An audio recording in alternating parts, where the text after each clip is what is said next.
September 24th here in Seoul, and I'm Kim Dami. We begin with these stories making the headlines at this hour. Starting with the foreign ministerial meeting between South Korea, the U.S. and Japan. Top diplomats of the three countries met on the margins of the UN General Assembly in New York in a show of commitment to the trilateral partnership against the growing threats from North Korea. According to the three sides, the three-way cooperation will also remain solid, regardless of political transitions in Washington and Tokyo. Lebanon on Monday saw the deadliest day of the Israel-Hezbollah conflict since 2006, with Israeli strikes leaving nearly 500 people dead. Israeli Prime Minister Benjamin Netanyahu vowed to change the balance of power with Hezbollah. The U.S. is banning Chinese software and hardware for vehicles with a built-in internet connection, citing national security concerns, a move that could get rid of Chinese vehicles from the American market. Top diplomats of South Korea, the U.S. and Japan met on the sidelines of the UN General Assembly in New York on Monday and vowed to continue to cooperate, regardless of political transitions in Washington and Tokyo. This comes as the U.S. presidential election is set to take place in November, and as Japan's ruling Liberal Democratic Party will elect a new leader to become the country's new prime minister later this week. South Korea's Foreign Minister Cho Tae-il and his American and Japanese counterparts, Antony Blinken and Yoko Kamikawa, also agreed to pursue efforts to hold a meeting between their leaders by the end of the year. They also addressed concerns about North Korea, including its uranium enrichment facility and a new ICBM missile launcher unveiled recently, and agreed to firmly respond to all kinds of provocations from the North. The Israeli military launched airstrikes across Lebanon, targeting Hezbollah on Monday, in what turned out to be the deadliest day of the conflict in almost 20 years. The IDF hit more than 1,300 targets, killing almost 500 people. Shin Ha-young reports. The Israeli military on Monday carried out airstrikes in southern and eastern Lebanon against Iran-backed Hezbollah before targeting the capital Beirut later that evening. An airstrike in Beirut targeted senior Hezbollah leader Ali Karaki, the head of the Southern Front, whose fate remains unclear, according to Reuters. This came just 3 days after the assassination of a senior Hezbollah commander. The Israeli military reported that its warplanes struck more than 1,300 Hezbollah targets in Lebanon in a single day. Lebanon's health ministry says at least 492 people were killed Monday, including 35 children, and over 1,600 were injured, the deadliest day of conflict between Israel and Hezbollah since 2006. We can say that all those who were killed today are civilians, and anyone can see that it was civilian targets that were hit. Israeli Prime Minister Benjamin Netanyahu expressed his willingness to continue Israel's attacks on Hezbollah. I want to clarify Israel's policy. We don't wait for a threat. We anticipate it. Anywhere, in any front, at any time. I promised that we would change the security balance. The balance of power in the north. This is exactly what we are doing. As tensions in the Middle East rise, the U.S. has decided to send a small number of additional troops to the region. Pentagon Press Secretary Pat Ryder said that this move comes in response to a sharp increase in violence between Israel and Hezbollah that raises the risk of a great regional war, though he did not specify the number of troops or their mission. There are currently about 40,000 U.S. troops in the Middle East. Meanwhile, the UN has called for an end to military responses and urged for a diplomatic solution. Shin Ha-young, Arirang News.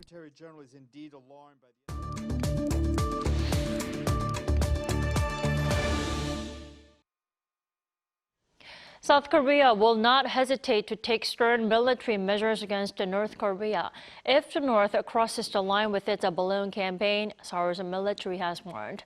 Now, what kind of measures and how long will the North continue to push its reckless actions? Let's turn to Professor Brian Myers this morning. Good morning. Good morning. So, South Korea's military vowing to press ahead with stern military action should the regime go too far with these trash-carrying balloons. What kind of measures do you think are possible, Brian Myers? Well, the military was really vague about it, and there's a reason for that. It just doesn't have very many options. They can't shoot the balloons down over South Korea because an unknown payload that's just dropping straight down might cause even more damage. They can't be fired down over the DMZ without the risk of sparking an exchange of fire. And if that's out, I think stern military action is likely to mean fighting propaganda with propaganda. In other words, by maybe installing more loudspeakers along the DMZ. I think at some stage the South Korean military might begin contemplating sending equally large numbers of balloons into North Korea, but I think most people here would probably consider that an excessive measure. Don't these balloons already pose a great threat to the safety of people here in the South? I mean, some balloons have already gone on fire, causing damage. Well, that's true, but I think we need to keep some perspective here. You know, in the past 20 years, North Korea has bombarded a South Korean island, it sank a ship, it shot a South Korean tourist, and it shot a fisheries official who happened to float over the NLL. It planted a mine, which maimed 2 young soldiers. And South Korea took no serious countermeasures after any of those outrages. So in view of this history, I sure don't expect the South Korean military to take serious action now because, say, 1 out of every 1,000 or so trash balloons has sparked a small fire or delayed airplane flights at Incheon. But I think Kim Jong-un should be aware that if a forest fire is caused, for example, or any fire that results in a loss of life, I think the South would probably take this propaganda battle to the next level, which is something maybe he doesn't want. Well, that's why there are growing calls that South Korea, some people say, should seek, damages for the North's continuous flying of these balloons. How realizable is this, do you think? There's absolutely no chance of that. You know, for one thing, North Korea would never pay a penny. And second, even if South Korea were able to get its hands on North Korean funds, there are a lot of people here whose loved ones were killed or abducted by the North Koreans, and they're going to have to be compensated before anybody else. And finally, you know, the North could well seek compensatory damages for the balloons which South Korean NGOs have been sending into its territory over the years. So I'm afraid that's just not really very realistic. Well, Professor Myers, I do have to point out it's been nearly 4 months since these balloons have flown into the South here. The question is, when will it stop? Well, North Korea is always unpredictable, so the balloons could stop at any time. But I think the regime wants to see if South Korea takes any action to prevent those South Korean NGOs from continuing to launch their balloons. I think if such a measure were to be taken, it might give Kim Jong-un a face-saving way out of all this. Well, South Korea's National Security Advisor Shin Won-sik said in an interview yesterday on Monday that North Korea's 7th nuclear test is possible around the time of the U.S. presidential election in November. Do you also think so, or highly unlikely? What do you think? Well, I think it's possible because Kim is very committed to carrying out his 5-year plan for strengthening the country's military. And of course, the nuclear program is at the center of that plan, which is now in its 4th year. So he may well feel it's time for that 7th nuclear test because it's been 7 years since the last one. But I don't think he would conduct the test in an effort to influence the American elections because such an event would give no clear advantage or disadvantage to either candidate, either to Trump or Harris. So I think that if it does take place, it will be because the nuclear program's internal timetable dictates it. Professor Myers, before I let you go, my colleague Bae Eun-ji just reported the foreign ministers of South Korea, the U.S. and Japan met in New York on the sidelines of the UN General Assembly. Do you think their commitment to, keep their trilateral cooperation going will keep, the regime in check? I don't think so. If it does, it will only be for a few years until the next South Korean administration comes in. This is the uncertainty in the alliance. We don't know how long this trilateral cooperation is going to continue. Right, because there are political transitions in Washington and Tokyo, and sooner or later there will be a change of leadership in South Korea as well. Right. Alrighty, Professor Myers, thank you so much for your time this morning. We appreciate it. Thank you for having me.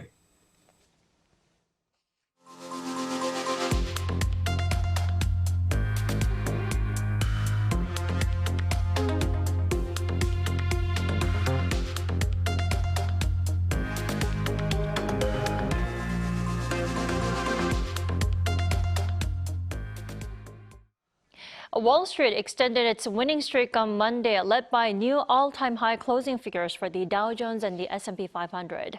According to the New York Stock Exchange, the Dow Jones Industrial Average rose 61.29 points, or 0.15%, to close at 42,124.65, setting a new all-time high closing figure. The S&P 500 also rose more than 16 points on the day to close at a new all-time high of 5,718.57. Now, the new fresh highs on Wall Street follow last week's big rate cut by the U.S. Fed. Washington on Monday proposed prohibiting key Chinese software and hardware in connected vehicles on American roads, citing national security concerns. And the Chinese Foreign Ministry slammed the announcement, calling it a discriminatory measure. Lee Seung-jae has more. Citing national security concerns, the U.S. Department of Commerce on Monday proposed a new rule that would ban the import or sale of connected vehicles that are installed with software and hardware made in China or Russia. This comes as the Bureau of Industry and Security released a notice on the proposed rule due to what it said were concerns that cars with cameras, sensors, software, and other components made in China could be used to collect sensitive data on drivers, passengers, and U.S. infrastructure. The rule primarily targets hardware and software integrated into the vehicle connectivity system and software installed into the automated driving system. The VCS is a set of systems that allow the vehicle to communicate externally, whether it be through Bluetooth, cellular, satellite, or Wi-Fi modules, while the ADS allows highly autonomous vehicles to operate without a driver behind the wheel. The newly proposed ban on software would be applied for the 2027 model year, while the ban on hardware would go into effect in 2030. In response to the latest proposed ban, Beijing slammed the announcement, calling it a discriminatory measure. At a regular briefing on Monday, Chinese Foreign Ministry spokesperson Lin Jian stressed China's opposition to the U.S. generalizing the concept of national security and discriminating against Chinese companies and its products.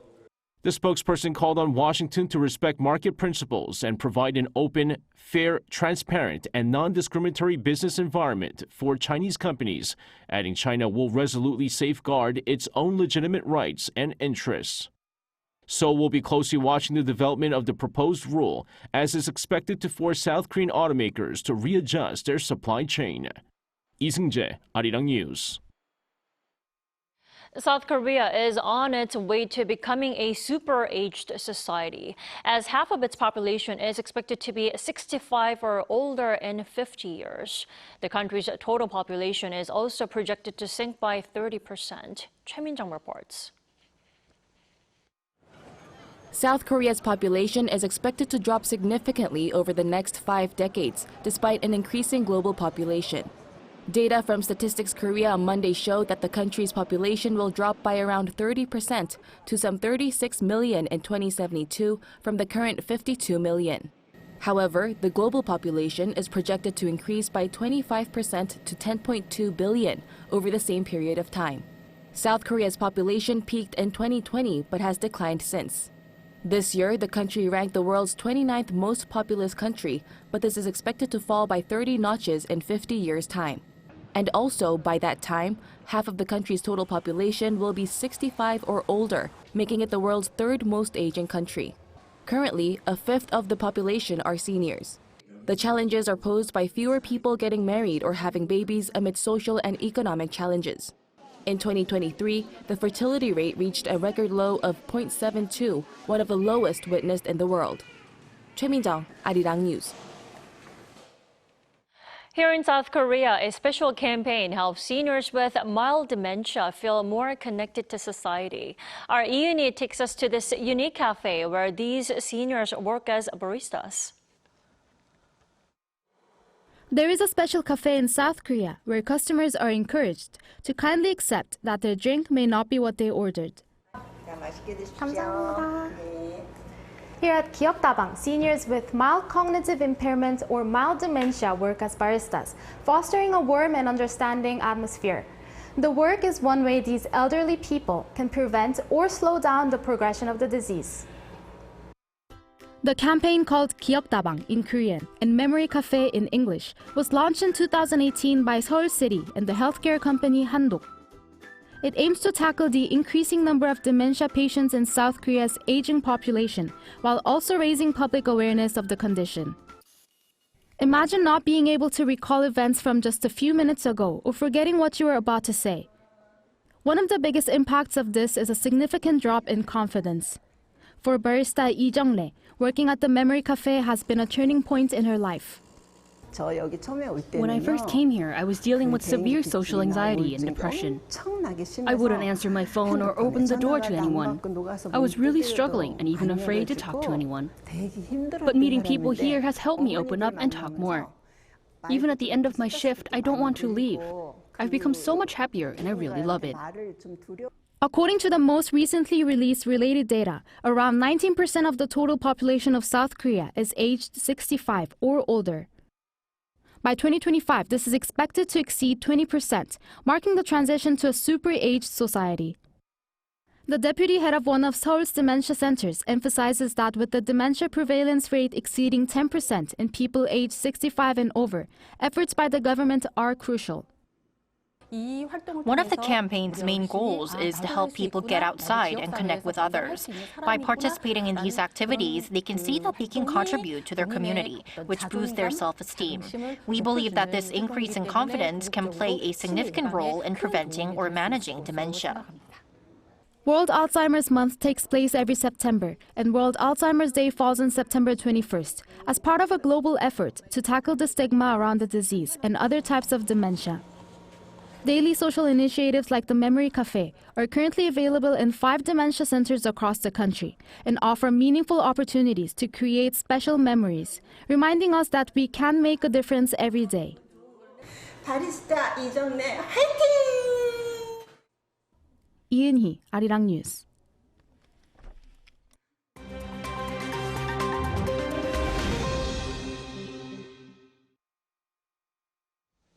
Good morning, I'm Kim Xiang, and this is The World Now. We begin today in the US, where a court hearing took place on Monday for the man suspected of attempting to assassinate former President Donald Trump earlier this month. In Monday's hearing, Ryan Wesley Routh was ordered to remain in jail without bond, pending trial on the 2 gun-related charges against him following his arrest on September 15th. Now, according to federal prosecutors, the suspect apparently wrote a letter stating this was an assassination attempt on Donald Trump. U.S. law enforcement said that a civilian brought them a box that he said Routh had dropped off at his residence. Now, in the box was ammunition, 4 phones and letters. In one handwritten letter addressed to the world, Routh wrote that he had failed and would offer $150,000 to whomever can complete the job. The letter also said Trump ended relations with Iran like a child, and now the Middle East has unraveled. Federal prosecutors said that they plan to charge Routh with attempting to assassinate a major political candidate, a felony that carries a life sentence if convicted. Now, authorities in Malaysia say they have rescued more children from charity homes linked to an Islamic conglomerate called Global Ikhwan Services and Business, where minors were allegedly physically and sexually abused. According to Malaysia's National Police Chief, Inspector General Razaruddin Hussain, on Monday, an additional 187 children have been rescued, bringing the number to 572 since investigations began earlier in September. Now, 156 adults have been detained, including the top management of GISB.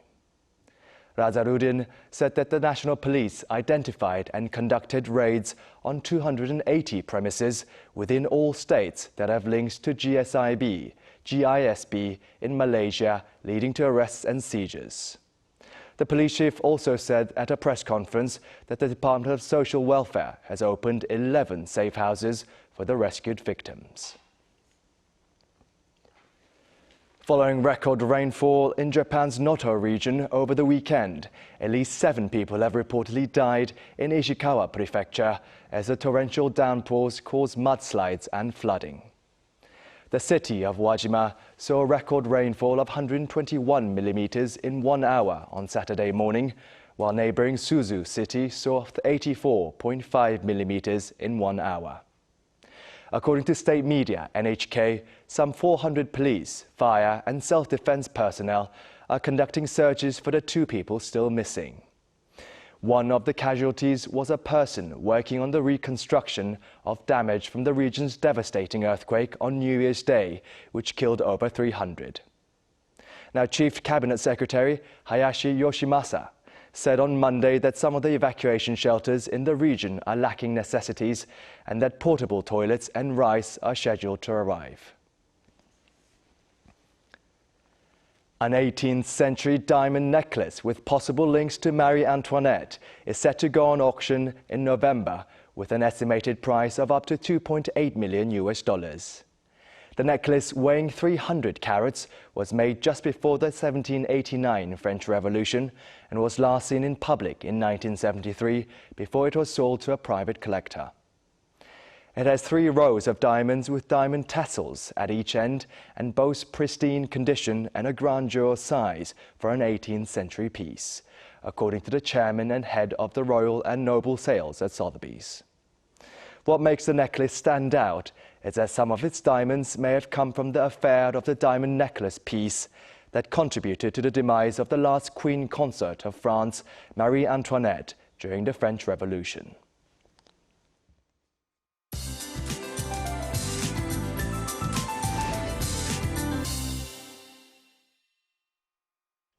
Good morning. After big weather swings, it has gotten much cooler in the mornings and evenings. Even Daegwallyeong in Gangwon-do is waking up to single-digit morning temperatures today. Afternoon highs will be rising fast under sunny skies to the mid to upper 20s in most parts of Korea. And that seems to be a major weather theme throughout the week. Beware of large daily temperature swings and sharp drops in humidity. Take good care of your health by drinking plenty of water and taking vitamins, as sudden changes in weather can affect your immune system. Central regions will be seeing plenty of blue skies, but certain provinces will see more clouds moving into the country today. Seoul, Daejeon, Busan, Jeju will be getting up to 27 degrees Celsius, which are similar to yesterday. Good air quality nationwide all day today. Meanwhile, Gyeongsang-Namdo and Jeju could see rain tomorrow with a chance of passing showers in central regions on Thursday. That's Korea for you, and here's a look at the international weather conditions.